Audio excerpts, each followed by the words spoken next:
Hampir setahun tadinya masuk sebagai turis, nggak nyangka terkunci bulan Maret tanggal 4, jadi nanti 4 Maret bulan depan, persis 1 tahun. Jadi orang Australia. Saya ingin sharing banyak hal sebetulnya, dan mungkin saya tidak tahu apakah ada di antara Bapak Ibu juga pernah mengikuti Zoom-Zoom yang kebetulan saya melayani cukup banyak dari bulan Maret tahun lalu sampai hari ini, banyak sekali Zoom yang uh, saya isi ya. Saya cuma ingin sharing begitu banyak keajaiban. Di sini tuh saya benar-benar cuman bersandar pada jalan sama Tuhan ya. Banyak pengusaha itu mereka itu ngalamin down berat sejak COVID, sejak bulan Maret tahun lalu, baik secara finansial terutama ya, karena mereka sharing bahwa omset mereka turun, katanya sampai 90% Bapak Ibu. Dan pada waktu bulan Maret saya terkunci, saya mulai terkunci di Australia, saya ngomong sama para pengusaha ini, Bapak, sebetulnya kalau dipikir-pikir, Bapak itu omsetnya turun 90%, juga nggak beda sama pendeta penginjil kayak saya. Kok bisa di Surabaya bisa khotbah 80 kali sebulan. Kena COVID langsung zep, habis sudah. Jadi saya bilang nggak turun 90%, 100%. Bulan Maret, April turun 100%. Bulan Mei mulai ada Zoom, tapi paling cuma satu dalam sebulan. Orang belum belum biasa pakai Zoom. Jadi baru ada satu, dua gitu Bapak Ibu. Jadi dalam 1 bulan itu pelayanan saya paling setelah itu dua kali, 4 kali, paling banyak itu paling banyak ya 5 kali. Nah, tapi sekarang eh, bulan Februari ini tambah banyak karena ternyata saya juga tidak menyangka waktu di sini Bapak Ibu, saya itu tidak pernah berpikir bahwa saya ini ternyata diperkenalkan Tuhan. Padahal waktu masuk ke sini itu enggak punya teman sama sekali, jadi enggak punya kenalan, jadi masuk sebagai orang asing, ternyata dalam waktu cepat Tuhan itu bisa membuka pintu-pintu luar biasa. Di sini saya sampai punya banyak kenalan, termasuk saya mendapatkan akses dengan konsulat jenderal. Sehingga dari akses konsulat jenderal ini, beliau tuh sampai mengenalkan saya kepada banyak pendeta-pendeta bule. Jadi ini ceritanya sekarang saya di sini nih khotbah dalam 2 bahasa, Bapak Ibu. Ya khotbah bahasa Indonesia, ya khotbah bahasa Inggris. Cuman khotbah bahasa Inggrisnya ya namanya udah lama enggak ngomong bahasa Inggris, ya kadang-kadang patah-patah. Pokoknya waktu kebaktian pas saya khotbah bahasa Inggris, saya lihat jemaat kira-kira ngerti nggak ya. Saya lihat jemaatnya nangis. Wah, jemaatnya kok nangis-nangis. Nah, nangis itu kan ada 2 kemungkinan. Nangis ngerti atau nangis belas gak ngerti. Nah, itu nggak tahu. Wis dianggap positif aja, nangis ngerti aja ya. Jadi itu yang saya alami. Saya bilang sama pengusaha-pengusaha, Bapak-bapak ini masih lumayan, tak kelok-keloknya itu terkunci di Indo, pengeluaran itu dalam rupiah. Sedangkan saya terkunci di Australia, pengeluaran di dalam dolar, Bapak Ibu. Sedangkan pemasukan tidak ada. Jadi saya terus terang setahun ini boleh dibilang tidak bisa kerja karena visa saya tidak mengizinkan saya untuk kerja. Sehingga apa? Sejujurnya ya betul-betul cuma mengandalkan pelayanan, tetapi pelayanan juga jumlahnya tidak banyak. Tetapi saya cuma bisa menyaksikan kepada semua teman-teman. Sampai hari ini kami tidak pernah kekurangan. Bahkan kami sangat diberkati Tuhan dengan luar biasa sekali. kami mengalami selama setahun ini namanya dari mujizat ke mujizat. Mulai dari dipinjemin rumah, sampai diusir. Jadi kita pernah ngalamin dipinjemi orang rumah, orang Surabaya yang minjemin. Katanya pakai aja Bu, sampai kapan? Sudah, ndak usah bingung. Pokoknya dipakai aja. Nggak sampai 2 bulan diusir. Jadi kita pernah Bapak Ibu ngalamin diusir juga. Tetapi dalam perjalanan itu naik turun. Nah, mungkin saya mau sharing aja ya, secara singkat tentang yang namanya berjalan sama Tuhan itu seperti apa. Saudara, waktu tahun 2020 awal, tahun 2019 akhir, kalau Bapak Ibu ada yang ingat, saya pernah kasih pesan bahwa tahun 2020 akan menjadi tahunnya Elia, di mana Elia itu akan dipingit Tuhan di Sungai Kerit. Kemudian yang di luar akan mengalami kekeringan. Tuhan berbicara itu terus. Tetapi Tuhan akan memelihara Elia dengan burung gagak, kasih makan 2 kali sehari, steak, pagi dan sore. Saya pernah bagi itu di gereja Rehoboth. Bagaimana paginya steak iga, malamnya steak lidah, mungkin besok paginya tibun, mungkin besoknya tenderloin, sirloin. Saudara masih ingat itu pesan Tuhan tahun 2020 awal, dan ternyata terjadi beneran. Cuman saya tidak membayangkan sampai beneran, dalam arti dulu saya pikir Elia itu disembunyikan Tuhan, oh kita suruh mendekat sama Tuhan. Tidak benar-benar mengalami masa-masa kekeringan di lockdown. Ternyata benar-benar terjadi seperti lockdown Bapak Ibu. Nah, tahun 2021 ini, kalau tahun lalu tahun Elia, tahun 2021 ini akan menjadi tahunnya 3 tokoh di Alkitab. Tahun Isakar, tahun Benyamin, dan tahun Rut. Tahun Isakar, tahun Benyamin, dan tahun Rut. Nah, mungkin saya nggak bisa menerangkan semua karena saya juga nggak tahu apakah di antara Bapak Ibu sudah pernah mengikuti Zoom-Zoom di mana saya khotbah. Karena kalau saya khotbah di Zoom-Zoom itu, saya sudah membagikan secara terpisah apa maksudnya tahun Rut, apa maksudnya tahun Benyamin, apa maksudnya tahun Isakar. Tetapi mungkin saya akan berbagi simpel saja mengenai yang namanya jalan sama Tuhan.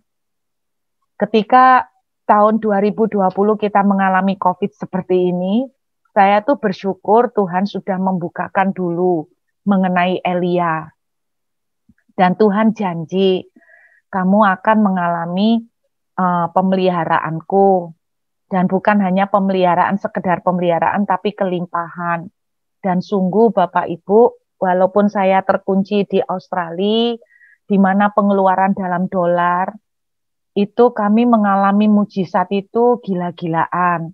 Tiba-tiba ada orang bisa ketuk pintu, katanya disuruh Tuhan, padahal dia itu mau tidur, disuruh Tuhan pakai baju, suruh ngambil amplop, amplopnya suruh ngisi duit dolar, suruh kirim ke rumah saya, padahal tidak terlalu kenal. Nah, kejadian-kejadian seperti itu benar-benar sering terjadi selama kami tinggal di Australia ini. Yang namanya hal-hal supranatural itu sungguh terjadi Bapak Ibu. Nah, sekarang saya mau sharing sebentar, apa sih yang paling penting walaupun gini ya, walaupun kita tuh nggak ngerti tahun Rut apa, tahun Isakar itu apa, tahun Benyamin apa, tapi yang penting saudara dan saya itu jalan sama Tuhan. Karena kalau kita itu jalan sama Tuhan, sekalipun kita melalui padang gurun, kita mau melalui api, kita pasti akan tetap mengalami kemenangan. Saya tidak tahu bagaimana teman-teman di Rehoboth, tetapi wah di sini itu benar-benar kami mengalami yang namanya perjumpaan dengan Tuhan itu dahsyat banget, saudara. Bahkan bukan cuma saya aja yang mengalami secara pribadi, tetapi juga anak-anak saya. Justru ketika ada di sini, mereka tuh mengalami lawatan Tuhan itu gila-gilaan. Mereka tuh melihat bagaimana Tuhan itu nyata, sehingga mereka tuh sekarang malah terlibat di dalam pergerakan-pergerakan. Jadi di Australia secara khusus di Perth ini Bapak Ibu, sedang muncul banyak sekali anak-anak muda yang sedang berapi-api buat Tuhan, dan cukup banyak jumlahnya, dan mereka sangat haus dan lapar uh, untuk sebuah pergerakan dan kebangunan rohani. Dan anak-anak saya terlibat di dalamnya. Nah, saya cuma mau sharing, kita lihat dari kitab Kejadian ya Bapak Ibu, Kejadian pasal yang ke-39. Ayat yang kedua, Kejadian 39, ayat yang kedua. Tetapi Tuhan menyertai Yusuf, sehingga ia menjadi seorang yang selalu berhasil dalam pekerjaannya. Maka tinggallah ia di rumah tuannya orang Mesir itu. Saudara, ini salah satu ayat yang saya sangat sukai. Tetapi pemahaman saya dulu salah. Saya dulu mengartikan ayat ini ya, enak ya kalau orang itu disertai Tuhan, maka apa yang dia kerjakan selalu berhasil. Jadi konotasi yang saya tangkap, orang kalau disertai Tuhan itu nggak pernah gagal. Orang yang disertai Tuhan itu selalu berhasil, itu semuanya mulus. Tetapi saya salah. Ternyata saya menafsirkan ini secara salah.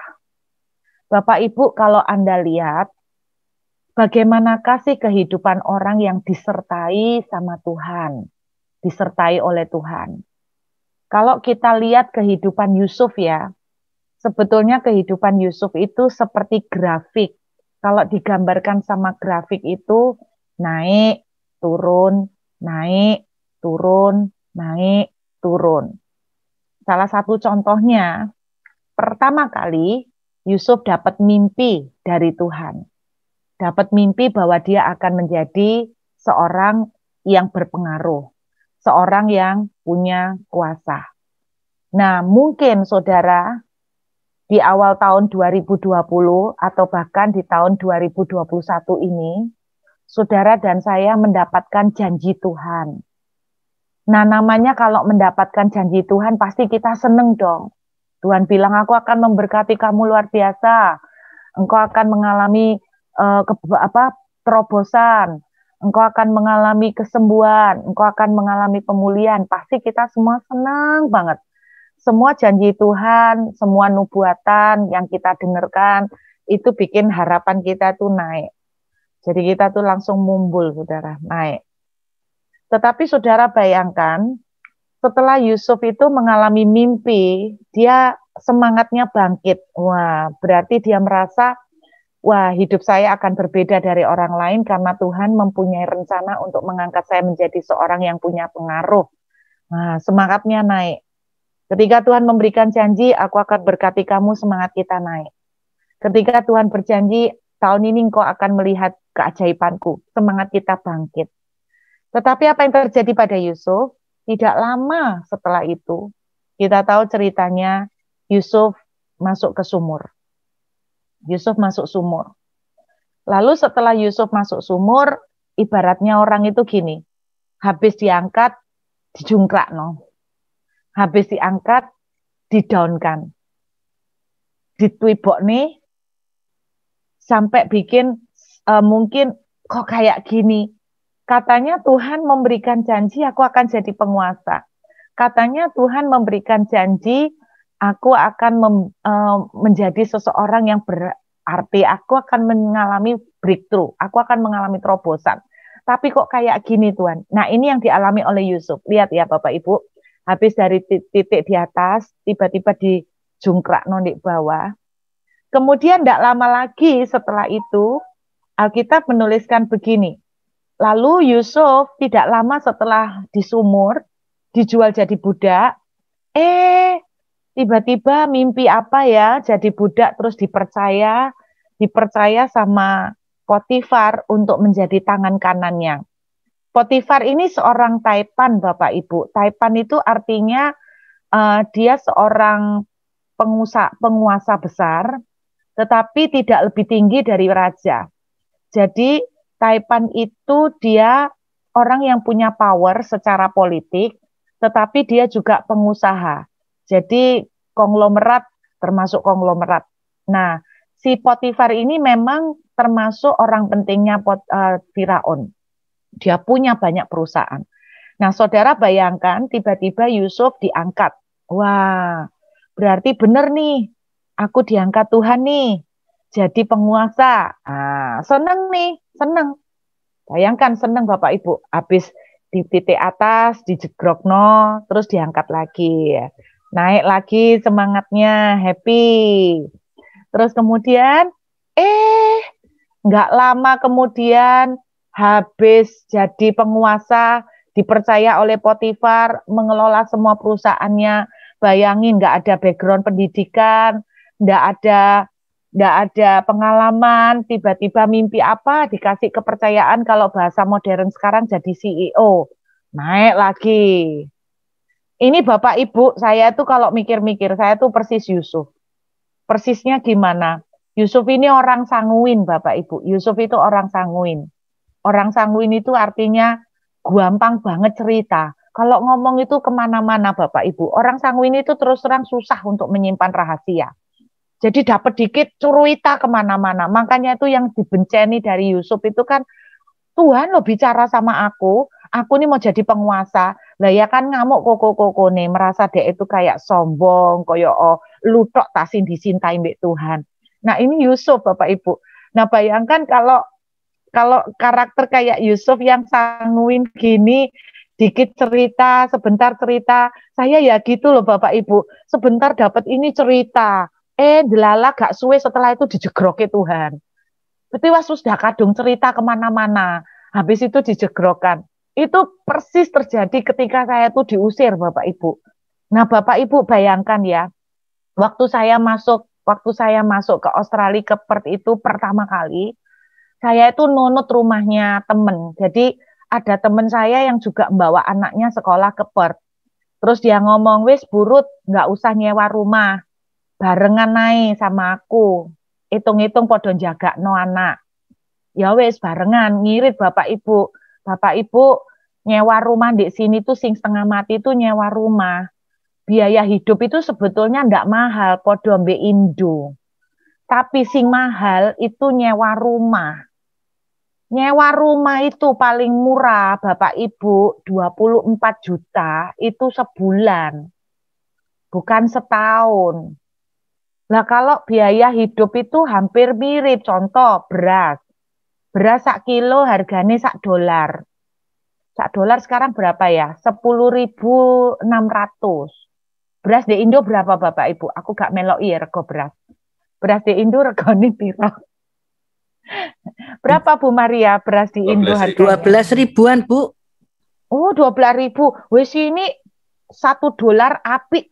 Bagus, duduk akeh sing akeh kutune ya, bukan terus sing pecah-pecah ora. Jadi $1 harga 1 kilo beras itu kita dapat di sini. Nah, mengkae belanjane apa biaya hidup sebetulnya hampir mirip karo Indo. Terus biaya listrik itu hampir sama Bapak Ibu, 1 bulan tergantung pemakaian ya, tapi rumah standar kecil gitu ya sak bulan sekitar 250 sampai 300 ribu sak bulan. Kadang lek rodo akeh pemakaiannya yang gopek 500 ribu sak bulan. Jadi sebetulnya nggak mahal, tapi sing larang tuh kontrak rumah. Jadi ketika saya pertama masuk Australia, Perth, saya tuh dinunuti temen. Nah, dulu pulang pergi dari Perth Surabaya, wirawiri gak kroso. Nah, ternyata waktu kekunci, tinggal bareng baru kroso, Bapak Ibu. Ternyata tinggal bareng kalau keluarga lain itu gak enak, gak bebas. Mereka baik, tapi kita kan gak enak. Misalnya kita bangun pagi, arek-arek mau sekolah, saya masak iwak, bau gak sak rumah, terus buanter suarane. Mereka bangunnya jam 11, jam 12 sih. Nggak sungkan kan, sungkan dewek. Akhirnya saya nggak tahan. Terus saya bilang gini karo anak-anak, yuk kita pindah rumah yuk, cari kontrakan. Lah anak-anak ndak mau, mama ini loh ndak kerja kok mau nyari kontrakan. 24 juta terus bayar ya apa? Ya juga sih. Akhirnya sembayang, Bapak Ibu sembayang. Tuhan, aku tuh kepengen punya pindah rumah. Karena aku ini ndak tahan tinggal bareng gini. Eh, dapat mujizat. Mujizat. Aku tuh ndak cerita orang-orang. Tiba-tiba ada jemaat, moro-moro itu dia tuh nawari singkat cerita, nggak ada angin, nggak ada hujan, dia tuh istilahnya nawari AI-nya itu punya rumah, dek Perth, nganggur, nggak kepake. Jadi cerita niki rumah AIE. Terus saya teleponan karo AIE loh. Taci ini beneran mau minjemkan ke saya. Kan Taci ini nggak kenal saya. Iya Bu Ruth, beneran. Berapa lama? Wis nggak usah mikir. Wis pokoknya pagi enai. Itu bulan Oktober saya masuk rumah itu. Oh cerita di mana-mana aku Bapak Ibu, di Zoom, di kebaktian, cerita kabeh. Saudara Tuhan itu ajaib. Saya tuh nggak jadi kontrak, dipinjemi rumah. Rumahnya 700 meter persegi, gede. Terus habis itu nggak bayar biaya listrik. Kenapa nggak bayar biaya listrik? Karena Tacik ngomong sudah biar kita yang bayar. Ternyata Tuhan itu ajaib. Pas aku lihat rumahnya, kok 700 meter mateng kon listrik entek piro gile omah sak mini gede nih. Ternyata Tuhan itu bikin mujizat. Tiba-tiba pemerintah Australia memberikan hadiah Natal berupa listrik. Oh, di sini ono Bapak Ibu hadiah listrik. Jadi kita di sini tuh kalau bayar listrik itu bikin apa ya istilahnya bikin kayak akun, bikin kayak rekening khusus listrik. Jadi setiap rumah itu dimasuki saldo karo pemerintah $600, 6 juta. Jadi tiap bulan listrik entek piro disedotno dari saldo itu. Lah DKI 600. Ini pertama kali mujizat pertama di Perth Bapak Ibu sampai teman-temanku ngomong gini. Wah, ini benar-benar mujizat sejarah dan terjadi karena ada Bu Ruth. Nah, rodok mekrok irungku. Wah, anak kesayangan Tuhan. Semua dapat berkat. Aku cerita di Dindi. Rumah 700 meter. Tuhan tuh ajaib. Gak usah bayar listrik. Listrik dibayari.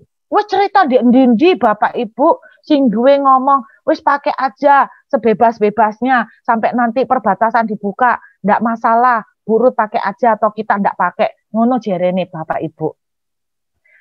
Delala gak sampai rongulan saulan setengah. Aku ditelepon karo Tacie. Bu Ruth, maaf suami saya berubah pikiran. Saya memberi waktu Bu Ruth untuk keluar ya sampai bulan Desember. Aku sik tas mlebu dorong ambaan sing enak. Bapak Ibu ngerasakno pindahan ya lek koyok keong Bapak Ibu pindahane gampang. Iki pindahan wong papat barangnya ya wis oke. Terus habis itu aduh sumpek saya Bapak Ibu jam 8 tanggal saya masih inget kok tanggal aku diusir. Pokoknya tanggal sing elekku ya eling ya. 28 November. Pokok tanggal tragedi-tragedi itu inget lah. 28 November tahun 2020 aku diusir. Hari pahlawan aku diusir Bapak Ibu. Bener-bener kayak pahlawan mengusir penjajah dari kayak penjajah diusir aku. Saya 28 November jam 8 malam diusir, mau lagi di gereja, langsung sumpek Bapak Ibu ora iso nyembah, ora iso sembahyang nangis terus. Tuhan iki apa? Ngomong mbek jemaat wis kadung cerita ndek ndi aku entuk mujizat di Seleoma 700 meter, enggak bayar listrik entuk mujizat. Delalah kok sak ulan tengah dorong sampai 2 wulan wis dikongkon metu. Aduh, padahal waktu aku masuk rumah itu ya Bapak Ibu, rumah itu kotor loh Bapak Ibu, aku sing berseni. Tak pikir-pikir enak loh sing duwe omah untuk tenaga bersih-bersih gratis. Tak pikir-pikir boncek no yo. Tak pikir duh kurang ajar boncek no. Aku jadi cleaning service gratis iki tenanan. Sempet ngamuk Bapak Ibu, sempet emosi. Nah Bapak Ibu bayang no, udah cerita kemana-mana moro diusir. Aduh, saya bayangkan Yusuf itu kayak gitu loh. Bayangkan kayak gitu. Teman-teman, saudara, Tuhan itu bilang, aku mau jadi pemimpin. Delala masuk sumur diguyu karo kabeh. Mana jarene kabeh pemimpin? Mana katanya Tuhan mau memberkati? Mana bukti nih katanya Tuhan mau nyembuhno? Mana gak waras-waras? Saudara, itu nggak enak loh omongan kayak gitu ya kan. Yusuf itu down. Terus kayak gitu, gak suwe dinaikno Tuhan lagi jadi CEO. Yusuf ngomong, no, deloken kan, bener. Tuhan memang menetapkan aku jadi pemimpin, jadi penguasa, ya kan? Ya, tak ibaratnya itu lek punya koncoku wis pamer kayak gitu.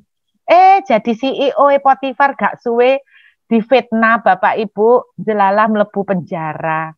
Lihatan diturunkan lagi. Terus dari penjara kita tahu akhirnya dia naik lagi jadi penguasa kedua setelah Firaun. Nah, yang saya belajar begini, yang saya mau sharing sama Bapak Ibu, dengarkan baik-baik.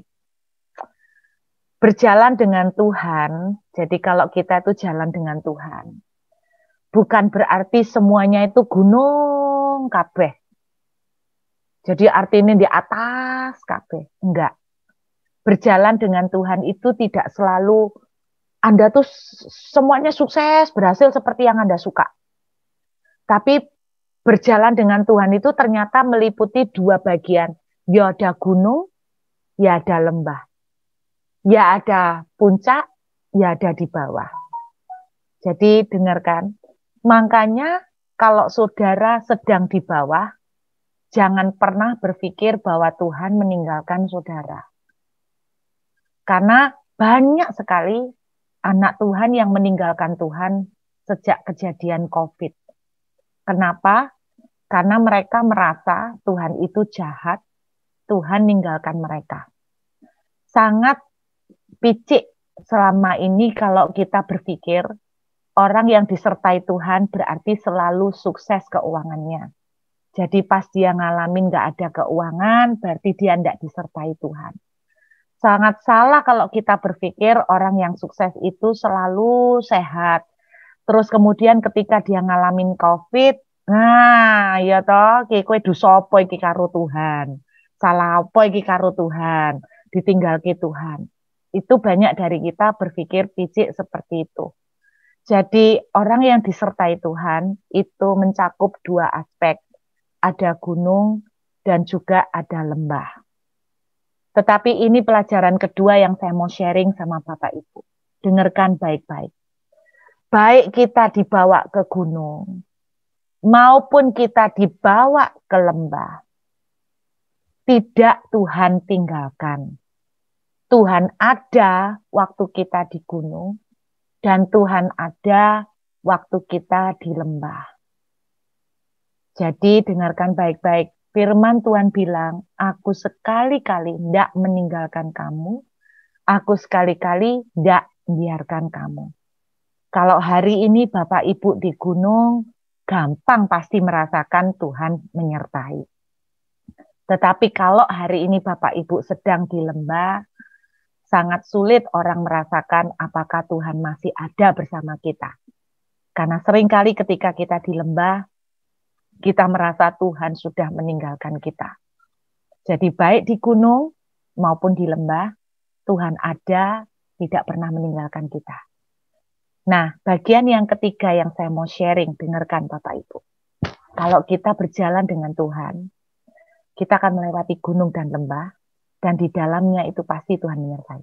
Nah, yang ketiga, lihat, baik di gunung maupun di lembah, setiap bagian atau setiap tempat itu punya andil di dalam rencana besar Tuhan.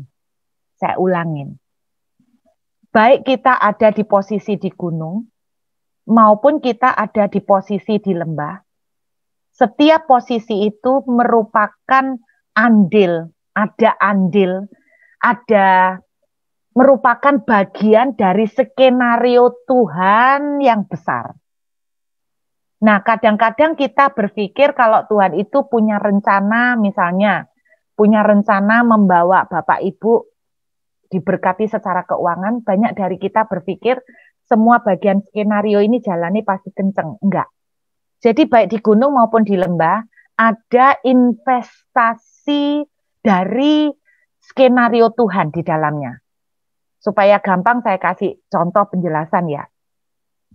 Waktu Yusuf ada di sumur, sumur pun merupakan dalam tanda kutip seperti bukan kesengajaan, tapi bahasa sederhananya sih memang kayak sengaja ya, kesengajaan Tuhan. Jadi waktu Yusuf di sumur, itu ada bagian dari perencanaan Tuhan. Loh kok bisa? Karena ndak ada sumur, Yusuf ndak ketemu Potifar.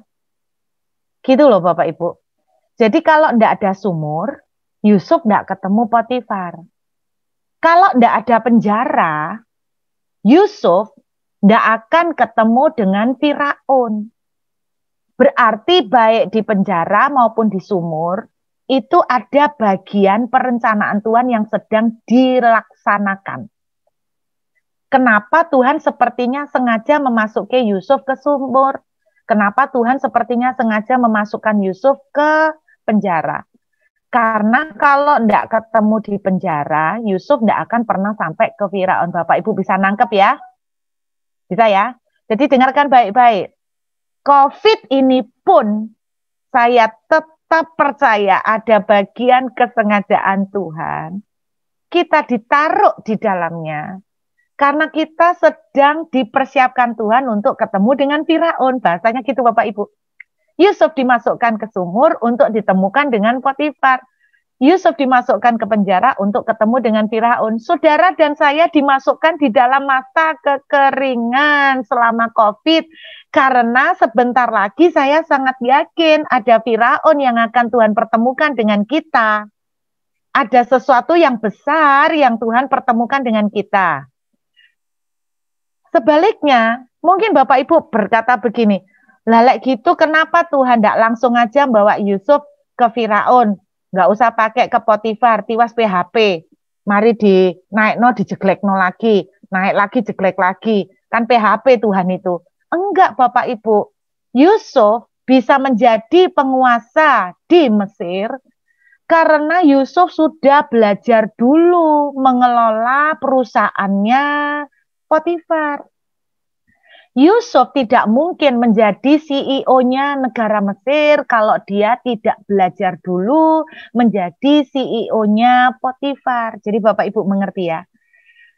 Jadi ini loh arti disertai Tuhan, bahwa kalaupun kita diizinkan mengalami yang tidak enak, di dalam tidak enak itu pun ada bagian dari perencanaan Tuhan untuk membawa kita ke sesuatu yang spektakuler.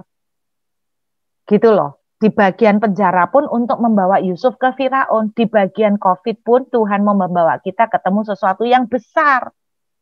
Tapi dengan catatan,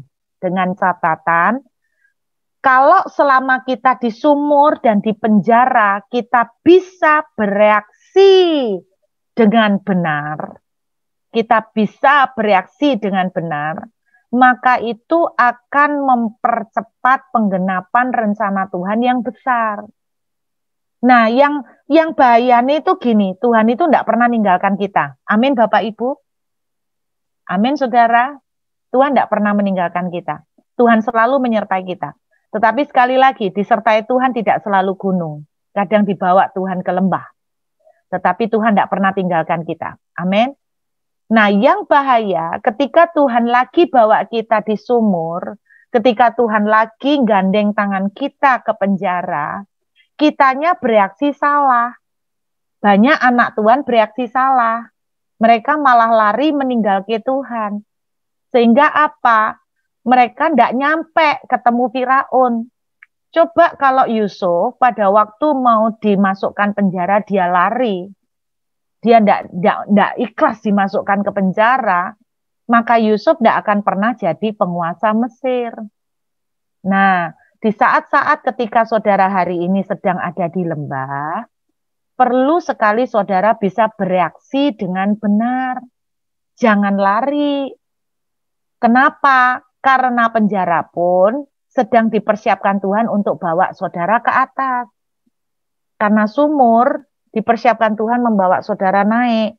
COVID, lockdown, financial masalah finansial itu diizinkan Tuhan, saudara seakan-akan dibawa di bawah, kita ndak tahan, kita ndak suka teriak. Tapi kalau kita bisa bereaksi dengan benar, kita akan dibawa ke atas. Kita akan dibawa ke atas. Bapak Ibu, ketika saya diusir, saya kaget kayak orang kena ketiban tembok roboh dalam sekejap. Dan ketika saya ngomong suami ya sempat jengkel juga sama yang punya rumah. Dia merasa bahwa kita ini tidak minta, tapi kita ini yang ditawarin sekarang sudah usung-usung soro kayak gini diusir. Kok enake gitu. Kita ini kayak merasa kayak diperlakukan kayak, maaf ya Bapak Ibu, kita ini merasa diperlakukan kayak maling. Jadi sempat yang namanya jengkel tuh ada. Tapi Bapak Ibu dengarkan, tanggal 29 November pada waktu saya berdoa, pagi-pagi, saya ngomong begini, tiba-tiba saya mendengar seperti ada suara Roh Kudus berkata begini, hati-hati loh ya, kowe bereaksi, hati-hati. Karena Tuhan lagi ngeliain loh, kamu bereaksi ini kayak apa. Saya merasa seperti itu Bapak Ibu. Lalu tiba-tiba saya bisa bereaksi seperti ini. Tuhan, aku ya ada jengkel, aku ya ada mangkel. Tapi aku tuh nggak ngerti kok kenapa jalannya Tuhan ini koyok PHP tenan. Aku orang ngerti Tuhan. Tetapi aku percaya pada pengaturanmu. Aku percaya pada caramu. Nangis ngomong kayak gitu Bapak Ibu. Habis itu saya langsung cari kontrakan rumah wis yo apa meneng. 24 juta lek bayar ya wis dihadepin. Engko cara bayar engko ae wis didelok sik, penting untuk omah dhisik, aku dikasih waktu sekitar 2 minggu untuk keluar ya. Terus habis itu 18 jam dari jam 8 tanggal 28 November, 18 jam kemudian kira-kira jam 2. Sesuatu itu terjadi. Terjadinya itu gini Bapak Ibu. Saya ini cuma curhat sama 2 anak rohani di Indonesia, curhat. Dan 2 anak rohani saya ini gak pernah bocor mulut. Gak pernah. Delalah hari itu bocor mulut 1 itu. Hari itu. Saya itu ngomong, ojo cerita siapa-siapa ya. Karena Cece nggak mau orang-orang tuh syak gitu loh. Iya C. Delala intinya singkatnya, tiba-tiba dia itu mungkin maksudnya baik. Pikirnya dia itu gini loh. Kenapa sih Cerut ini kok nggak mau kontrak ae daripada, sorry ya, daripada kok koyok wong ngemis-ngemis diusir koyok maling. Pikirnya dia itu gitu. Nah, terus dia itu tanya, emangnya piro ya kontrak rumah di Perth? Nah, dia caranya tanya apa? Dia iling, ada satu teman. Dulu di Perth, telepon. Ya teman ini podo di Bible Study kelompok saya juga ya, anak rohani saya baru jadi anak rohani baru. Tapi dia enggak tahu cerita saya. Terus dia tanya, piro sih kontrak rumah di Perth? Sak gini, wih larang yo. Iya, lah mbok pikir piro. Kenapa sih kamu mau nyari buat apa? Tiba-tiba Tuhan bicara, cerita no tentang Cerut. Dia itu diceritai. Nah, arek yang diceritai ini kaget. Dia itu dulu tinggal di Perth. Terus suaminya dapat kerjaan di New Zealand. Suaminya dapat kerjaan di New Zealand. Terus habis itu dia itu baru beli rumah, belum ditinggali. Dia pindah ke New Zealand untuk kerja. Terus rumahnya itu belum ditinggali, jadi bentuk rumahnya kayak apa jerone ora ro. Terus habis itu dia itu lagi berdoa selama 3 minggu. Jadi sebelum saya diusir tuh dia udah berdoa selama 3 minggu. Tuhan, ini rumah mujizat. Tuhan, kita tuh mau kasih siapa ya sing mau ninggali rumah kita. Weh ndak usah bayar. Tuhan kirim no orang ngopo sing isa ninggali rumah kita. 3 minggu dia berdoa dan jelalah berita ini sampai di telinga dia, langsung nggak pakai lama dia telepon saya. Ya jenenge dipinjemi omah, langsung Jadi Aku diusir 18 jam. Kemudian wis nemu omah anyar Bapak Ibu. Rumahnya baru gres, ndak 700 meter, 300 meter. Tapi Bapak Ibu tak ceritai ya. Duh, ini orang luar biasa. Rumahnya ini gres anyar, terus kulkasnya Bapak Ibu, kulkasnya itu smart smart kulkas. Bapak Ibu enggak tahu ya smart kulkas. Smart kulkas itu Bapak Ibu iso YouTubean lewat kulkas. Nah, belum pernah tahu kan? Kok kapan-kapan tak tunjuk ke foto nih ya. Jadi Bapak Ibu iso YouTubean di kulkas. Jadi di kulkas tuh ada screen-nya, ada layare. Iso nonton TV, iso YouTubean, iso WA-an, iso Instagraman, di kulkas. Nah, luar biasa. Loh, burut laopo YouTubean di kulkas. Loh, Bapak Ibu ndak tahu ta, pas aku masak YouTube tak setel, aku mbek nyembah, makanya sering gosong. Soalnya apa? Oh, lah mbek masak, ambek YouTubean, ambek nyembang ini, lali karo masakane. Itu yang terjadi Bapak Ibu. Jadi smart kulkas. Terus mari gitu di rumah ini Bapak Ibu. Nah, ini kamar yang saya tempati ini kamar utama. Di belakang sini ono jacuzzi nih. Jadi omah iki ono jacuzzi.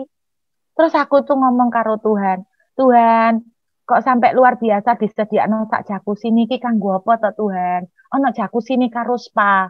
Tuhan itu bilang, "Nak, supaya engkau bisa merenungkan firman-Ku lebih lagi." Ngono lo jarene. Ngono kuwi Bapak Ibu. Terus Bapak Ibu tahu, waduh, gila banget dak di rumah ini. Terus Bapak Ibu tahu ndak, sing punya rumah delalah wong mereka tuh lo di New Zealand. Mereka itu beli no kita itu tempat tidur. Aku kan nggak duwe perabotan. Aku cuma duwe kasur. Memang sengaja nggak mau beli frame-nya. Kenapa? Males angkat-angkat, wiki wis abot, kasur tok wis abot. Dadakno dibelikan frame-nya, dibeliin banyak hal. Bapak Ibu tahu yang paling gila?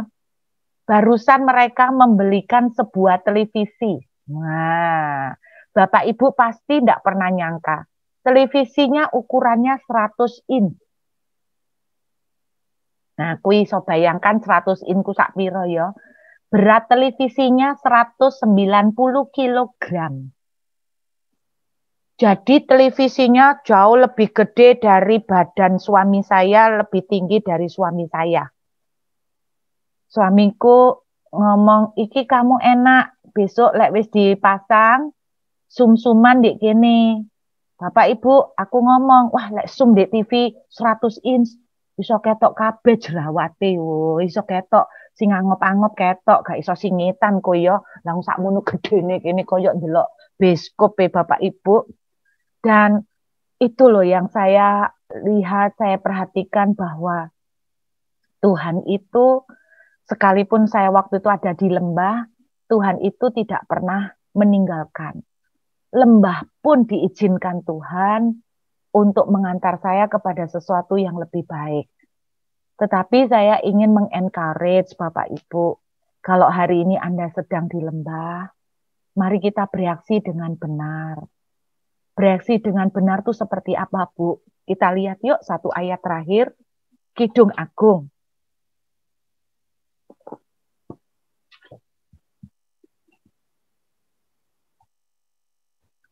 Kidung Agung pasal ke-8. Ayat yang ke-5.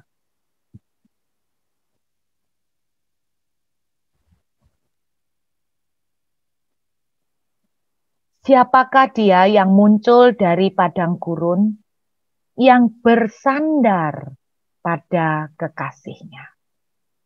Harusnya pada waktu kita ada di padang gurun, inilah reaksi yang harus kita miliki. Kita tetap bersandar kepada kekasih kita. Kita bisa tetap melekat kepadanya. Kita bisa tetap belajar berkata, Tuhan, aku tidak mengerti bagaimana jalan keluarnya. Aku tidak mengerti sampai kapan akan seperti ini. Tetapi aku percaya kepadamu. Ini istilahnya ada satu sikap ikhlas, ada satu sikap kayak nerimo. Bapak Ibu bisa bersyukur. Walaupun dengan air mata, saya diusir, saya nangis. Tapi saya bilang, Tuhan, aku tidak mengerti. Tapi aku tetap percaya kepadamu. Tolong hambamu Tuhan. Udah gitu. Saya tetap melangkah cari rumah. Tuhan mengkat, nggak usah cari rumah. Tuhan yang memberikan jalan. Jadi Bapak Ibu dengarkan baik-baik. Kalau Anda sedang ada di lembah, biarlah engkau tetap bersandar kepada kekasihmu. Tetap melekat. Bapak Ibu sejak ada di sini memang jujur saya bersyukur satu sisi saya diizinkan Tuhan untuk bisa istirahat. Asli ya kalau balik di Surabaya dengan jam pelayanan kayak dulu, saya mungkin tidak punya waktu untuk menyembah Tuhan seperti di sini. Secara manusia pelayanan saya di sini berkurang banyak. Tetapi ajaibnya yang namanya berkat finansial itu gila-gilaan banget Bapak Ibu, luar biasa. Jadi saya tuh tetap ngomong begini bahwa sekalipun ada di lembah, kalau kita tetap bersandar kepada kekasih kita bisa tetap Tuhan. Namanya bersandar itu ngalem, Tuhan aku nggak ngerti kok kayak gini, tapi aku berharap hanya kepadamu. Aku percaya kepadamu, hanya kepadamu Tuhan aku sandarkan semuanya. Terima kasih untuk semuanya, terima kasih untuk keadaan yang belum dirubah. Terima kasih walaupun aku nggak mengerti. Saudara nggak gampang loh ketika saya diusir ngomong. Aku nggak mengerti tetapi aku percaya Tuhan. Saya menyemangati suami dan anak-anak dan mereka juga menyemangati saya ketika tidak apa-apa. Berarti kalau kita diizinkan Tuhan kontrak, berarti Tuhan akan kasih kita dana untuk kontrak. Saya bilang gitu. Ya berarti kita bisa lah pasti kontrak. Jadi intinya seperti itu Bapak Ibu dan ternyata tidak perlu sampai kontrak. Saya menempati rumah ini dan aduh Bapak Ibu sampai anak saya bilang gini, kayak tinggal di hotel tiap hari ya Ma. Jadi Bapak Ibu sampai saya tuh bilang gini, kalian tuh kenapa beli TV sak gini gede nih? Kalian tuh kenapa beli sofa, beli meja makan sak gini api? Buat apa wong kalian nggak tinggal di sini Mas Ian? Kalau nanti kalian balik aja baru beli. Jawaban mereka sederhana. Kami kalau disuruh Tuhan memberkati, kami mau memberkati yang terbaik. Saya sampai geleng-geleng kepala Bapak Ibu. Jadi sofa yang mereka beli itu sofa yang kayak di bioskop apa namanya di bioskop premier ya, sampai lali aku istilah nih nonton bioskop di bioskop premier yang kita bisa selonjorkan gitu Bapak Ibu, ada tempat untuk naruh gelas, selimut dan sebagainya. Jadi Tuhan itu betul-betul sampai memelihara kami begitu luar biasa. Ingat ya Bapak Ibu, perjalanan disertai Tuhan tidak berarti semuanya gunung. Sekalipun lembah, lembah itu akan mengantarkan Bapak Ibu ketemu dengan Firaun. Amin.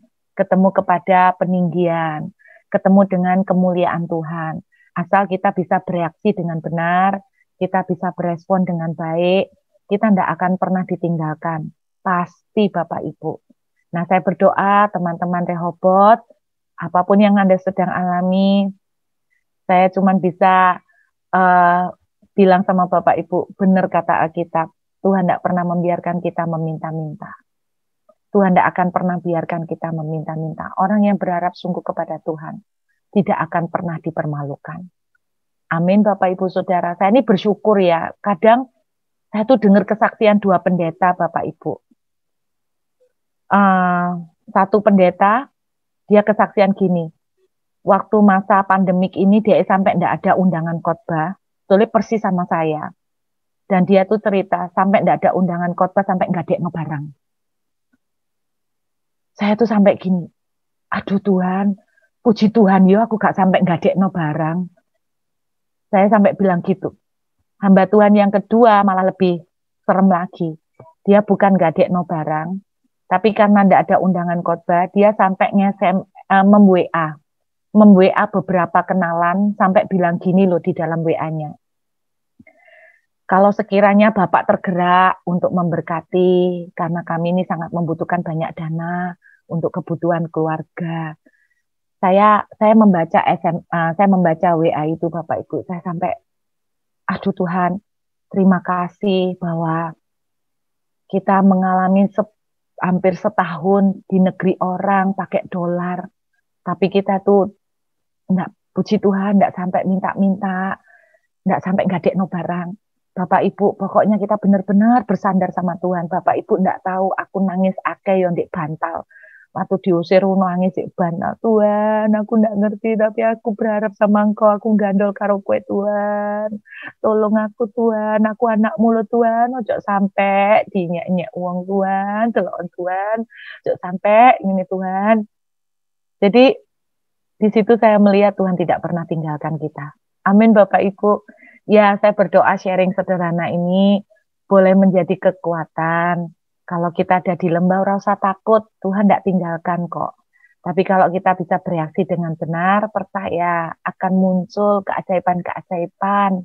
Seperti tahun Rut, tiba-tiba dia ketemu Boas yang merubah nasibnya. Yusuf ketemu dengan Firaun yang merubah nasibnya. Dan tahun 2021 akan terjadi banyak perubahan nasib. Amin. Perubahan nasib yang bagus, bukan perubahan nasib yang jelek. Tiba-tiba ketemu Boas, tiba-tiba ketemu Firaun yang mengangkat saudara naik tinggi, terbang di luar kemampuan dan kekuatan kita. Amin Bapak Ibu. Ayo kita berdoa sekali lagi.